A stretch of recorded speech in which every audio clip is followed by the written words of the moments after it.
How the hell am I supposed to talk about this film?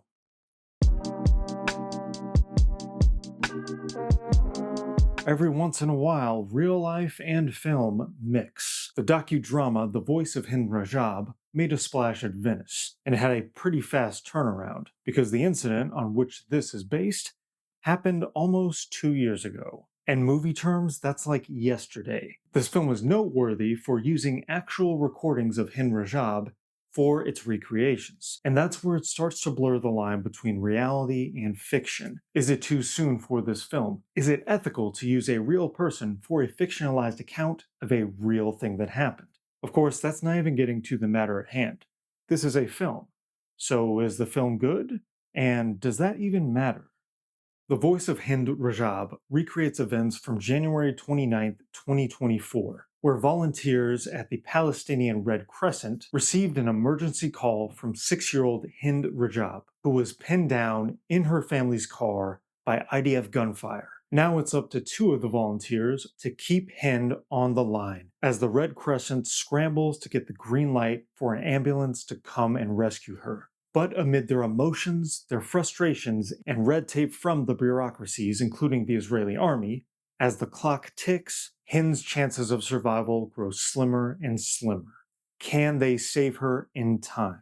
The film that this most reminds me of is Paul Greengrass's United 93. That was made only 5 years after the September 11th attacks. I remember cries of it being too soon, being too exploitative. But with that film, the director used it as a way to create sort of a filmic monument. But what made that film such a staggering achievement was that it worked almost like a fictional thriller. So the Voice of Hind Rajab has two things to accomplish. It has to bring light to the atrocities that Israel has committed and continues to commit in Gaza, but it also has to be a compelling docudrama. It has to pin us to our seats, get us to identify with these volunteers, and get us to fall in love with Hind Rajab. And that is a monumental task for director Kather Ben-Hania, who has worked mostly in documentary. But in many ways, that makes her perfect for this, because she's so used to capturing real life.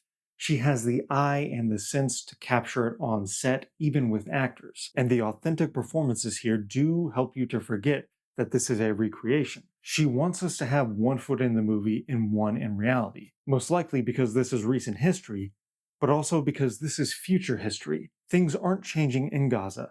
People and children are still dying. Hania wisely restricts everything to the Red Crescent offices. She keeps the camera tight, focused on the actors. She doesn't allow us to get distracted for 1 second.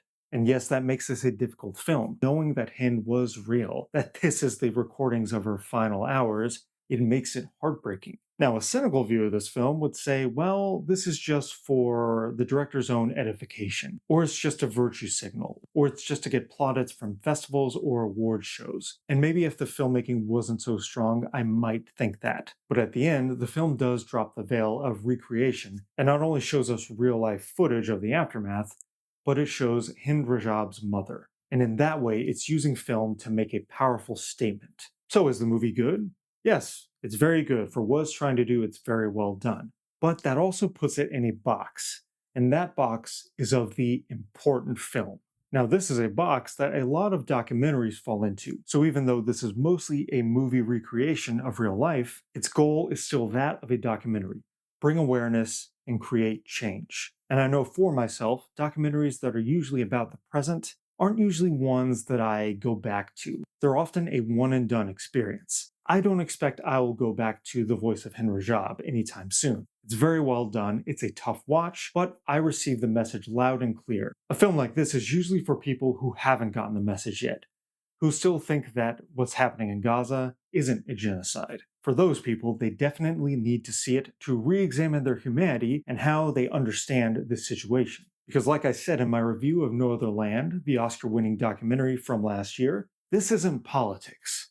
A people is only political to a certain group that wants that people eliminated or silenced. And the best thing I can say about The Voice of Hind Rajab is that Hind's voice will now live on through film forever. The Voice of Hind Rajab is a powerful docudrama about a recent tragedy. It's a tough watch, but the message is loud and clear. which means that the message overrides the film a little too much, but it is still absolutely a must watch.